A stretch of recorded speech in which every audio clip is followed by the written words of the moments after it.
Manaya, manaya, lelangi. Hele toefa ano apetinga.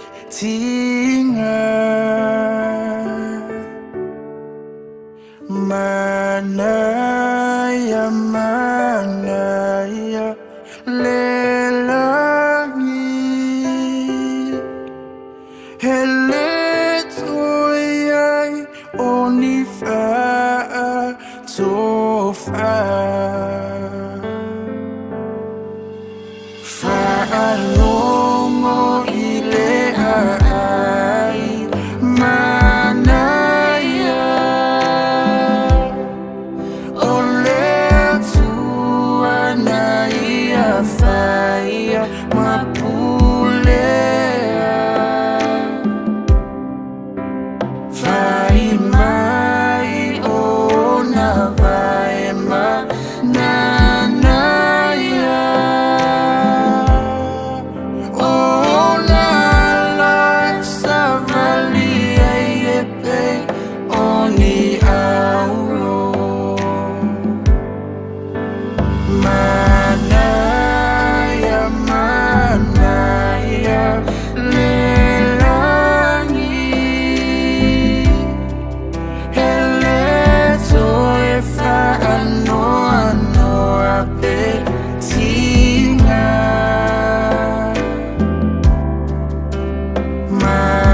Manaya, manaya, lelangi. Hele toyai onifa tofa.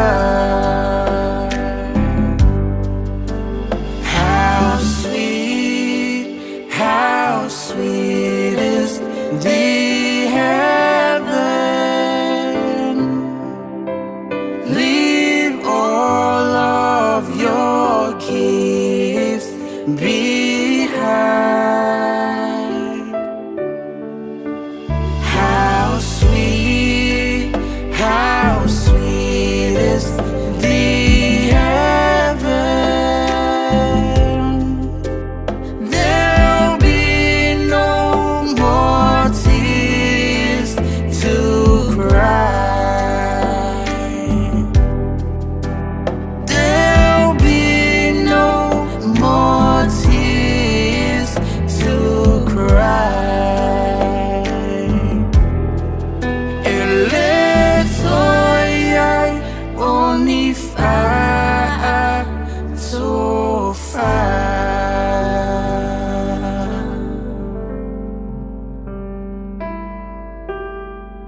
Kasih lah tu, nah. Kalau lupa lembab, up. Liu. What?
tua ma le kalesia le au fepes ia o lo to wava le le tule suma iai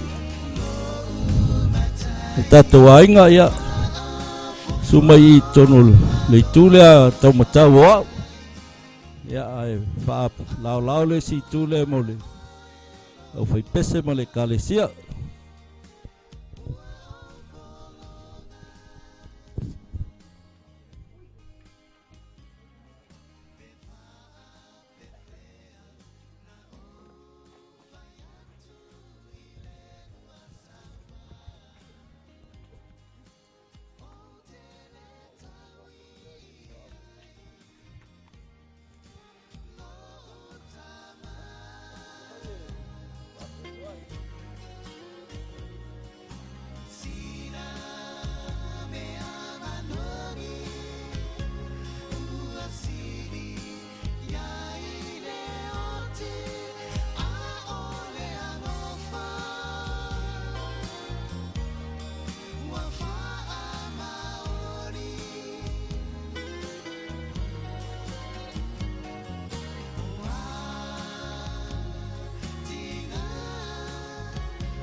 Sumai lau sungai whawhengai ngā taulangi a wale whio tamal whale u solimal matue a pata wawe. Ia, whapea I la wai ngā matue a une manu lewa. Ia, whale ngā fulu ma leo ngā maalie. Wale suol no tama. Ia, pa ia mamalu nei fioanga. Patalo fat foi. Pa ia mawalunga ua. Au whanga potu mai. Nai tua o tātou ainga le fiolo fionga le saoli. Ia apela inga sa tuala. Ia vaili mal fale ana. O sa mawhainga tā. Ia iestaimi o atu ia se mātou leo. Ai whaftai wa tō ai tau munu manu ia mai le sa mele ngale nu. Ia ai maise le inga male au malanga mai New Zealand. Manatula tātou mua me matau sa. Ia iestaimi a batu tau matu palapala. Ia pangasolo il tātou por kalame nei aso ai malo folau.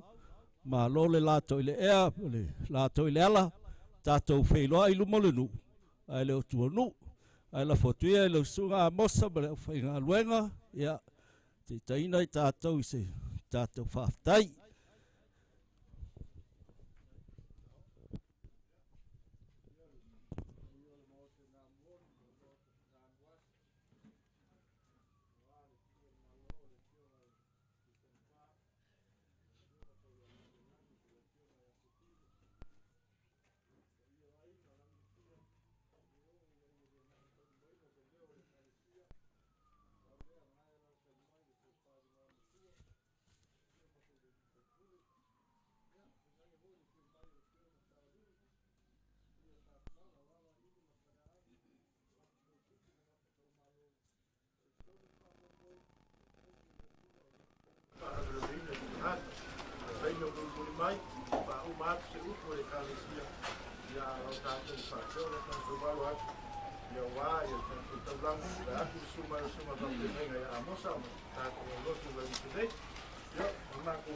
Apa ya kuliah ya menengah itu musa lalu.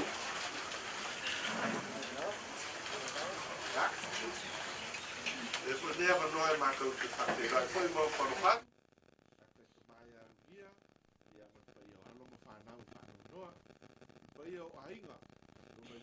Tele mai tu taurangi.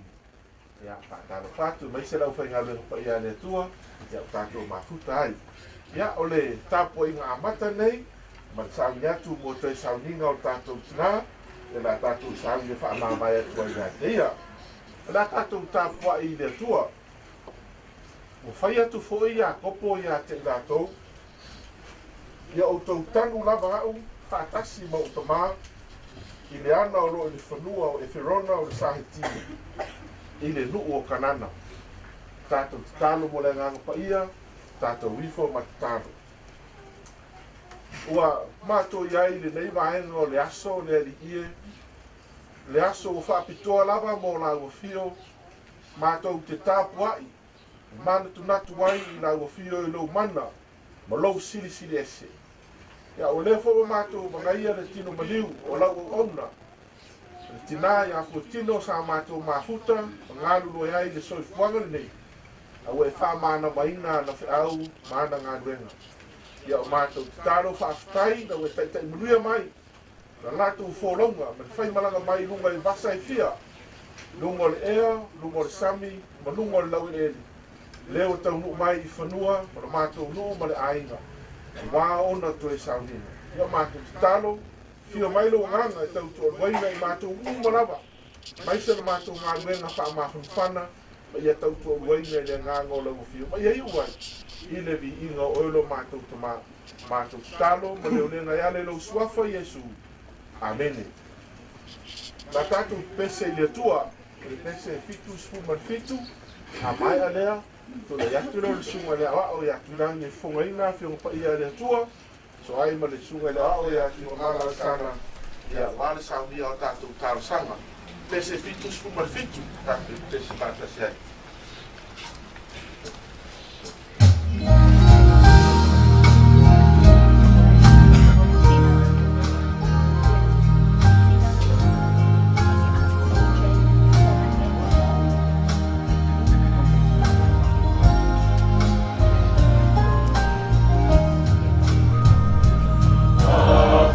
Oh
tu whalongongo i se oku e pionga ia le tua.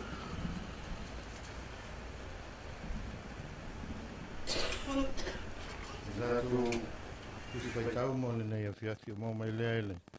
Tusi ele kenese ele no tau poe fāsifu ma le iwa. A matal fai tau mo fai upo lua sifu ma le walu. Whangata mai le fai upo tolu sifu ma tasi. O le mawaianga ia kopo ilo na a inga. O i lātou ato nei, o i tū a inga se fulu ma le lua o Israel. O upu fo ia alo lātou tamā ia i lātou. O ia whamanuia ai fo i lātou taitoa tasi malona manuia. O ia whamanuia ai i lātou. O whai atu fo i o ia i ate i lātou. O lo whape atu i ate i lātou. O le a whaopopo i nā atua o i lo nu. Ia o tau tanu lava o whatasi mau tamā. I le ana o lo i whanua e Ferona. O le sāheti. O le ana leo lo ia il whanua o Makapelu. O lo i luma o Mamere. I le nu o Kanana. Sa whatawina leo whanua e Abramo. Mai a e Ferona o le sāheti. E whai matunga mau. O le mea lea na lātou tanui ai Abramo malana vao Sara. O le mea foi lea na lātou tanui nai Isahako malana vao Rebecca. O le mea foi lea na o tanui nai lea.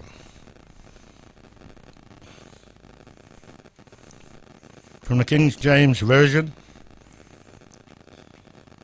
all these are the 12 tribes of Israel. And this is it that their father spake unto them, and blessed them, every one according to his blessing. He blessed them. And he charged them and said unto them, I am to be gathered unto my people. Bury me and my fathers in a cave that is in the field of Ephraim from the Hittite, in the cave that is in the land of Machpelah, which is before Mamre, in the land of Canaan, which Abraham bought with the field of Ephron from the Hittite for a possession, for a burying place.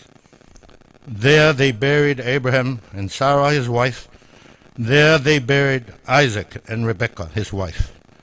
And there I buried Leah. Pamanuia mele tua al faitawina na fiong paia.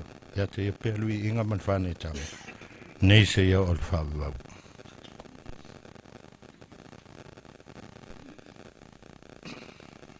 Lea tātou whamaulalo i lumo le tua tā. Le tua tō tasi pai ai. Te tamā le alo mele ngā sā. O lau o fio, o le pule au au. I lunga atoa malalo nei. O lau o fio, o le a meka ma le o lefa. O le a matanga ma le ngata anga o mea uma. O lau o fio, e ifo mato tutuli umatu iai tupu uma o le nei lalolangi. O mātou whaafitaia, loa lofa ma loa ngarelei mo i mātou. Ai ale nei aso, ma le nāta e au, sa mātou uruwhale i o malu malu. Sa mātou whaalongolongo e au a fiong pa ia, fola fola ina e au auna. Ai ale nei tu lao le aso, o mātou poto poto mai, au wale wha moe moe, pe o na iai lau wala au pa ia, i le tina o le nei a inga. O mātou whawhitai ta mā i loa lofa ma loa ngarelei. O lau tau singa ma lau pui puinga i lo mātou ola. Wasa malanga mai, lungo le ea, o le vasa, lungo le lau ele, le wha moe moe o le nei aso. Ai whawhitai tele lo mātou tua. Whawhitai lau pui puinga, whawhitai lau tau singa. Leo o tau nuu manuia mai le wha moe moe peo na iai le nei tūla. Vi ia ma whawhitaia la o whio lo mātou tua. Mātou te whawhitai le tuolo mātou tamai. Wasa mātou vala manisi o mātou ainga. Ai whawhitai. Wa avea fo il vala upa ia o lau fio ele tina o lo mātou ainga. Io mo whai o na mātou toe poto whatasi. Mātou toe mafuta whatasi. Ile fia ma le oli mai ate oe lo mātou tua. E tua lo mātou tamai. Ma mole le mātou whaafitai la o fio. Ono le soi fua le tina. Le au nā sa e au ina mai. A lea we toe vala au ina. Whaafitai tele. I tā leni ma ngawaa. Sa e tu ina ia te ia e ngā lue ma au nai. Le ngata i tu tono lo na inga. Tu tono lau e kālesia. Aia tu tono le atunu sa au mawai manonofo ai. Ela lana ngā luenga whawhaiao. Whawhitai tele lo mātou tua. Ai wai mātou te tari tonu. O le sosia ma le tamau a inga ma le to mai sa e fo ina ia te ia. Ua manui ai alo ma whanau o le tunu. Whawhitai tele lo mātou tamau. Whawhitai mo le whatuna ia tu toi tu tonu o lo na inga. Le ngatai lea tu tonu o le nuu le kālesia. O lana tua lalo ma lana fau tua o manu iai me uma. Se i o mai le no e vala wina. Whawhitai tele a lo mātou tamai. Whawhitai lo mātou tamai. Wa mātou tali tonu. Tele mana o noai lo sosia ma lo tamau ainga sa e fua ia te. Mātou tali tonu. Sa ia whao ngā eina te tau. Sa ia whao ngā eina ma le tonu. Ia wale fi au ma ngā luenga pia ne vala winai oe. Tama, pawhitai tele. E loa nganga pa ia. E musuina o mātou loto. Musuina o mātou langona. Ne o mātou taritonu ma le whātua tua i la o fio. I teime o mai ai fi tā ma whainga tā. Teime o mai ai lau wala upa ia ia te mātou. A o whapea o no mātou i pi atu pea i lau o fio le li i ma le whaora. Pawhitai mo wa fiong pa ia e te mātou te whaitau ai ma mātou langona ina ai. Le nganga o lau o fio. Le nganga mātou te ilo ai. Le nganga o le wha mawhana whana. Teime o mai ai. Puapu ngā malau wala upa ia. Ia au mātou langona ina le mawhana whana o lau pai mai ia te mātou. Le tuai no mātou tamai. Whawhitai tele. Ono le tongi ola tūtasi. Sāu nia e lo walupele i sukiriso. Na maliu whalawa au lunga le sātauro. Ina ia mamā ngalo ai i mātou whanong sala. Tama mātou tari tonu e iai foi vai ma whaale tonu le tinane. O mātou te talo i lau fio. Ia lofa ma ia whaama ngaloina. Tari tonu tama iai foi o na whaale tonu le vā o ia ma le tausinga o le whanau ma le ainga. Tui nātu pēr i lau fio lo mātou tamai. Oi o le tama lofa. Oi o le tama mātou te suru whai atu iai. Ia lofa, pa ia whaama ngalo ia te ia. Tāwhi malalan whainga malanga. Maua sona no fuanga mau deola e whaavau. Mātou taro lo mātou tamai. Pama ngalo mātou whale tonu. Mātou potonga nei. Tofu lava i mātou ma lang sala. Mātou te talo e lau fio. Vea ia le maliu whalava au o loa pele su ke riso i lungo le sātauro. Ina ia mamā ngalo ai i mātou whanau sala. Mātou tu nātu i lau fio lo mātou tamana. Wha moenga ona toi sauninga. Ia iai lo wanga le lei mai e whatau nuina manuia. A manuia foi a inga o paolo mangafa. O tangi mai ala. O le mawhai fo i on awai mai o le wha moe moe o le tina. Ia mātou talo lau fio. Ia iai lau wha maa whananga ia te ilatou. Ia iai lau wha maa whananga tamaa, le tamaa o le ainga, le nofo alo, a pēle pa iyo ainga na lua, ai a le a fioanga. Ia iai lau wha maa whananga sili le tua lo mātou tamaa. Tamaa tātou ma oe toi teimi o le nei asu. Fuafuanga uma, o no na toi sauninga. Ia iai lo wanga le lei lo mātou tamaa. Ia o te talo lea. A toa manisi talo lilo i le loto o le tangata lava ia. Whaia pe iai lo whinangalo. Ai leo so mātou whatau anau. Ono o Yesu Keriso, wala tuai le mātou talo. Amen. Tātou toi pese fitus fumatonu. Fitus fumatonu pese, tātou toi pese.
tolu sefulu o le tusi o kenese fast food wiva sa faitauina o lo iai upu e whapea.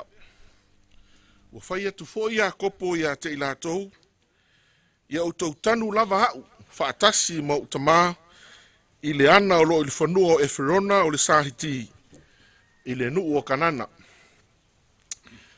Part of verses 29 and 30 of Genesis 49 that was read are the words, Then Jacob charged them, saying to them, Bury me with my ancestors in the cave in the field of Ephron the Hittite, in the land of Canaan. Ina ua maua le tala ua ngase le wharetua ia melenga le nuu. Ma maua fo le tala ua tauaua ina le toi fo i se le lei tūlanga na ngase. Se o lava ina ua maua le tala whaano noa ua wala uina i le atua. Wha mana waina i le atua na au mana ngaruenga. Toi fo i alma fau i tua i teime. E malanga mai ai, ma siasi mai ai.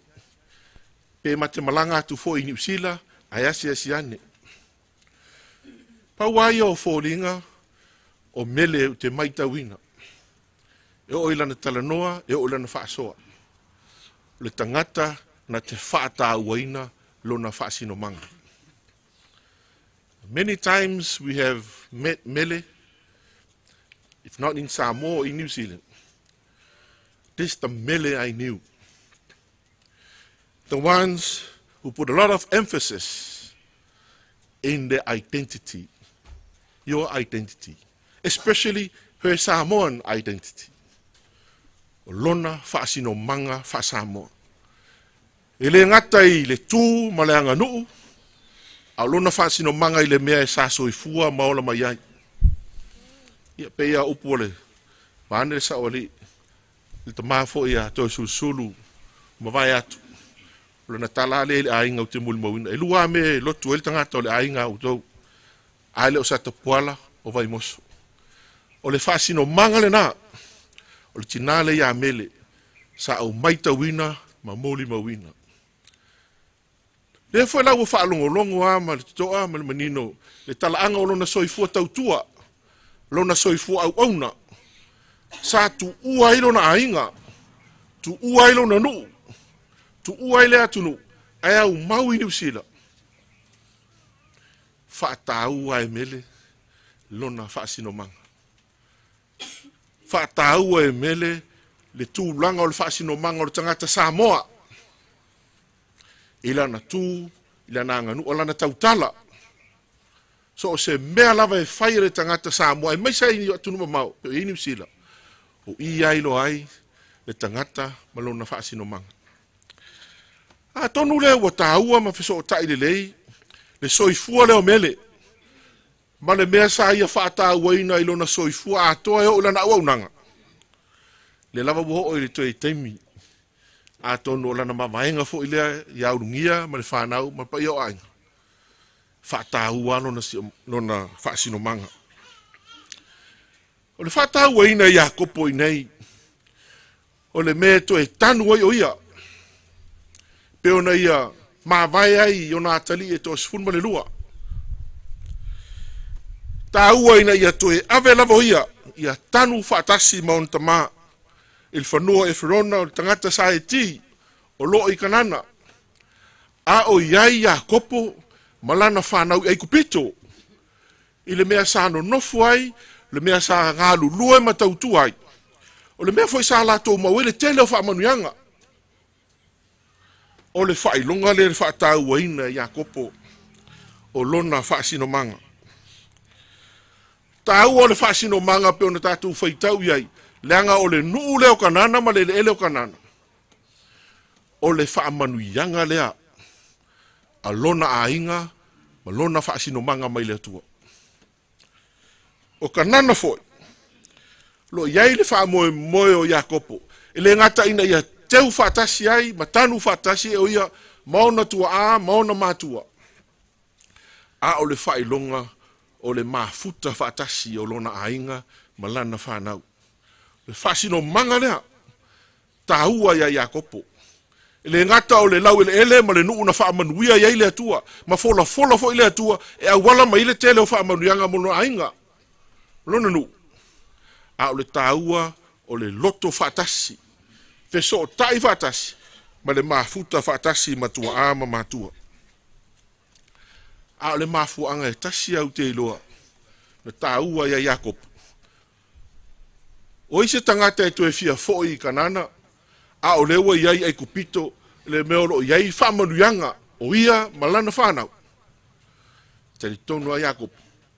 O la le tele o whamanuianga matamau ai ngai mau ai kupito. Ile ave ai o ia mas tangata ai kupito. O ia o le tangata Israelu. Le ala foi le po le ale matang o fie o tunga mau. E whai e tangata ai kupito mo i lātou e pele ia i lātou. Ai whai mai Iakopo, ave au le meo iei le ana. Tu sā pe e whaatau waa, a o loo whaasino manga le nā mai le atua, o loo iei le whaamanuianga i le ngata mo loo ainga, a o lau whanau, ma le lumanai o le mātou ainga. Le tāua lea, o le soifuanga o le tinal nei o mele, ma le whaamue ua toe fui mai ia i Samoa. Ina ia tanu mia o ia whaatasi ma ona ainga. Ina ia toe maua le fiso o ta inga lea ma ona ainga. O le ale matang o fia New Zealand, tausanga e fia se fulu. Sa hau mau mana no fuai ma le tamau ainga e tele. Matang o fia foi whanua maliu, ma whanua tanu i New Zealand. Tele maa mole e teu ai. Fia foi me ale tina. Ina ia tanu whaatasi. Ma ona matua, ma lona ainga, o lona whaasino manga. A o tu atu, le whaamue leo Iakopo. Tonu o le whaamue whanua tina. Awane i ngalo le atua. O le atua o lo tātou whaasino manga lea. O le atua o lo tātou manuia lea. O le atua o lo tātou lumanai lea. Ai lava o tau mawhaile tina. E toi te tai mai ai lea nganga. E le ngata o le paia o alo ma whanau ma le ainga mai tātou uma. O le tātou whaasino manga e le na o tātou mātua. A le tātou whaasino manga i le atua. So just briefly what I said, despite the many blessings that Mele and Urungia has experienced in New Zealand, it's just like Jacob. When he asked his children to bury him together with his ancestors, not only the importance of burying them together in the land that was promised to them by God, it's a land of blessings, not only for his parents, for him, and the future generations, but also it shows love and solidarity. But also Mele, just like Jacob, understood, no matter how much they want to live and stay in New Zealand, in a foreign land, especially Egypt, the many blessings they experience, that will never make them New Zealanders. They are still Samoans. And also to come back and bury with their ancestors is knowing that this is our connection with God. God has promised manifold blessings to Jacob and his family. God has promised manifold blessings not only to Mele and Urungia and the children and the family, but all the families and children that she has met during his work and his service in New Zealand. Ia o le tātou whaafetai le nā i le atua. Le tāu o le toe whaamanatu mai o le neifi au mo i tātou. Le tātou sootanga ma le atua e ala i le tātou whaasino manga. Po whea lawa tātou te a ngai ai le soifuanga ma le olanga le nei. I le avea i tātou ma tangata o le laulolangi le nei. Po le hale mātango o fia ma li ila o mea o le laulolangi o tātou maua. I le avea i tātou ni tangata o le laulolangi. E avea lawa i tātou o le whanau o le atua. O le tātou whaasino manga le nā mai le atua. Ina ia tātou tausi ai, ia tātou tū mau ai, o i nāfoi, e au wala mai e whaamanuanga le atua mo i tātou te whiu e tuwhi tau whao le o langa le nei. Ia lofa ngia le atua, le whaamua mo le tina, ia e maise o le wala upa ia le atua, le ia tāwhi mala i le ngata le tamai o lungia ma le whanau ma le pa ia o ainga. Ai wa toe whaamanatu mai mo i tātou. Le tātou whaasino manga e ala i le atua o ana whaamanuianga fo ia mo i tātou uma. Amene. Ia talu ai o tātou o le teimi sa mo vela. E te mana mia fai mea umi. Ia fo le upu le sito ina saina al matou no inei. Everything must go. Le ala fai atu lo matou pese ia mat pesenga o le leo la foi pese no matou ua loa. Au to e fa la vela mai le fale mai vela. Ai fa la le lawa wai si fu fanga le ainga. Ia o matou pese la so twai, pese lo se la lo su lima. Fa so lai.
Yesu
Ya, tu ai nga tau fai don ma tu pesi mulmun.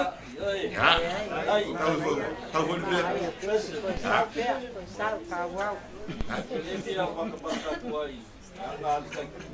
Ya.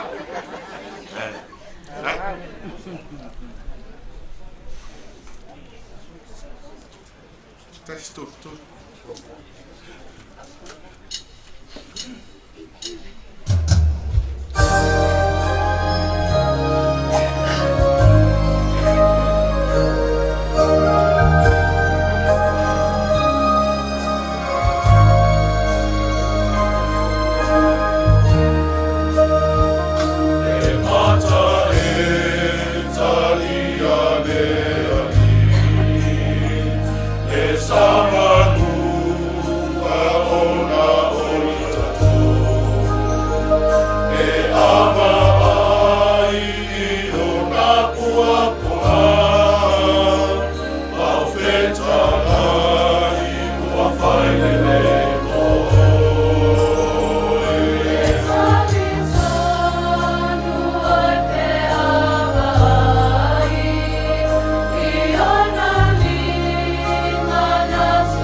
Fai le talo. Wa umana ngā luenga le tangata le ali ie. Ai mātou te wha moe ngā luenga mana o le nganga o la hua fio. Ne wha mawhan whana, wha maise, wha lote le na pēr. Le te mai au lungia ma le nofo alo. Ai maise le pa ia o a inga. O lo mātunu ma le ka le sia. Ha tasi maile o nganga mo fuanga o te toi o le nefiafi. Sau nia i mātou mo le aso o tai au. O toi sau ninga o le mātou tina nei. Tu mau yo mātou lungo manei o lo manuia o lo file mu o lo alofa ma lo wanglelei. Ma futa ina pea i mātou e lo lava nganga pa ia. Nei se iau o il whaavavau e whaavavau lava. Amen.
Nenga ya amosa ya malpai o le kalisia ya manatu a tonu se avanoa nei whamulmule au mau na inga alofa le kalisia Mona voi nei aso ia ka kukusi ia le kusi o malo ma pae i ko pato faitaulang pesi na foi o viinga o le tua ia vea leo se fungala au ma tu tua tu tau au ma ua ta ma fanfananga tama inga ya ungia mai se no ka alu ia ko ia inga na to fali ma matua o lenga loa e kana foi au mau to ala de mai de film sauli de film del paili io mai ko ia lu ta malangi ia sumai o la sunga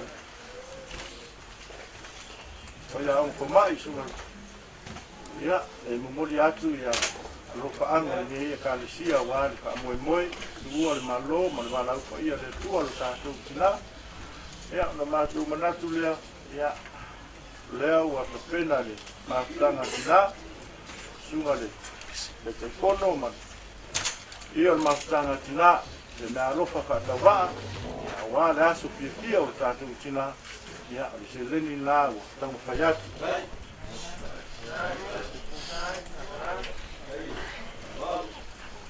ia la feta la o le pa ma le laula au ia la fa pena morian ia te au pale atu no sa le man ia wa ia no toi sa vinga ia o le voi wa ta pena ina ia se me alofa fa ta va ia la au fa tsenei tonu fia ta to kalisia uma na masan lewa ia le pa ma le laula au Vai, sama tuh sa de fioma, fioma ya pupa, fioma lo ya potino.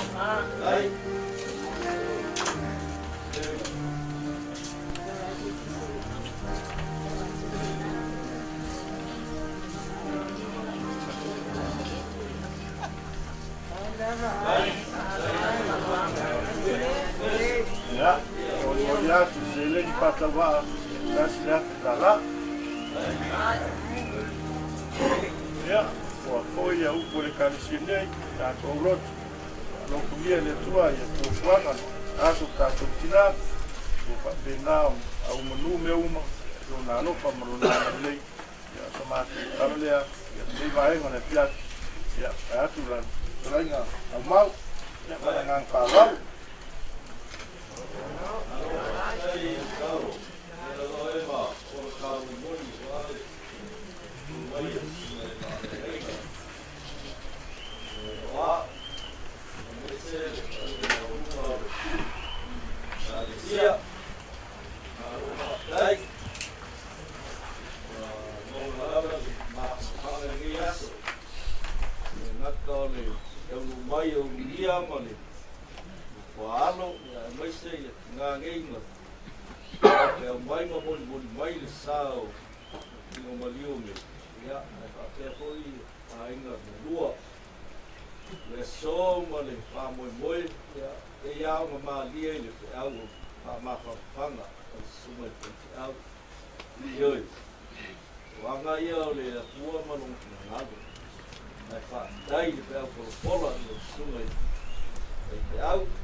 se poi olo mangapa sa sema ma wa dungai ni aso molia koi pa ngai de ai le wo ma ko mai boinga le ma ko mo fie na buena lo suma pa nei no ma ko como ka sia bongia awai ni mika mele i mai bus a saula le ma ko mo fie wo no ko ma wa ki le no mika la pa au ko ni ai le kau se bo molia por ma ko nganga pa sai nge yaso le pa moi moi ya ta ko la ko ai de tu ala ko ia ko pinga mo ya pa ma pa mai no pele pa ya mia mo no pa o so ko mo se le pa ia ni ku ka mo ma kai le mo so ma ko leo ya o wa ma di ma ko la au mo se le bom ya me passa que tá com ya o ko aqui no na cai pa moi lá com ela na fa e depois tem me cá com frio né não sabe nem para cá ninguém vai com o ya pino sa ya mga ela vai le ka makanga ya ta ko ka ngoa ya ma pa ko ile so ma ko ka ne la sa ya tu ma po sa ori ia mira aí no alma ya esse tama bom aí ela se gasta ela aí ngi ya aku ke kalmo ya aku ke mama ini kai lah ya ini sama kala tu kalau selain mau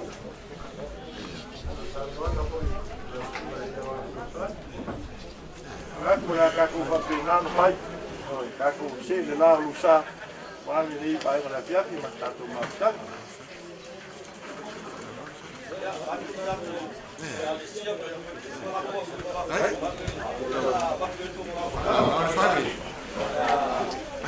Nah, pai pique mo ko mai na. Ma ko ba la. Ai masang ya ka ko. Ai pa ngai ya. Taru wa wa le ma ro ko si. Como é aqui na ideia? Ya, nek. Kalau ya ada kata ya mesti ya pai lo. Ya, alo ya. Lo pai ya dia mabele ya pai kai leo. Ana rupi ya. Lo tua ya. Di leo rot. Mai skokinani. Le pai ya mau pai. Oi. Wesley, yeah, sorry, Wesley College. Yeah, my friend before there,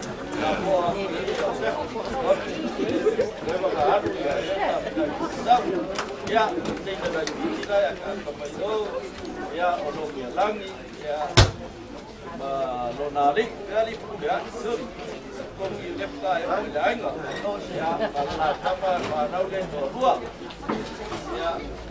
Tahu sisi lepai, usul. Amangi na ura. Ainda dei, cuma dei.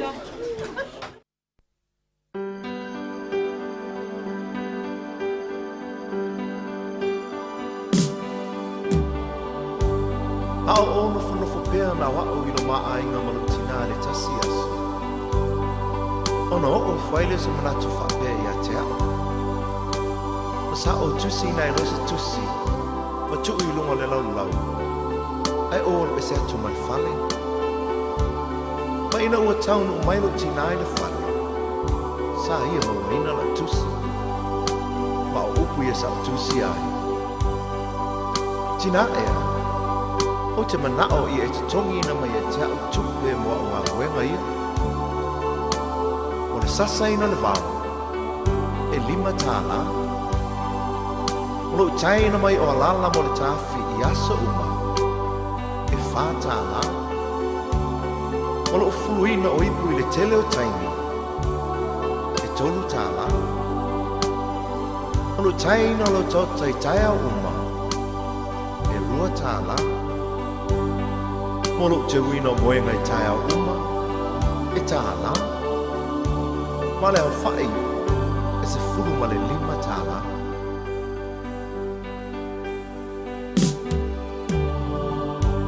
Ina o te fo i atu le whale. Ua le ai lo tina. A o upula nei o lana tusi. Sa o tau aveina o ilo manawa i mahasina iwa. E le ai se tutongi.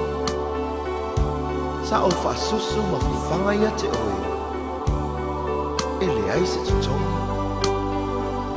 O te moe tau langa i po uma ma whaama whanawhana ia te oe pe a manu. Ma o te talo mo oe. E le ai se tutongi. O te pupula fo'i le ao atoa ma le pō ma si i oe le whale mai pe hae mai. E le ai se tutongi. Ma o le tutongi tutuina atu ia te oe mo nei me uma. O lo uola, o lo ualofa, o lo umalosi atoa. E tausia i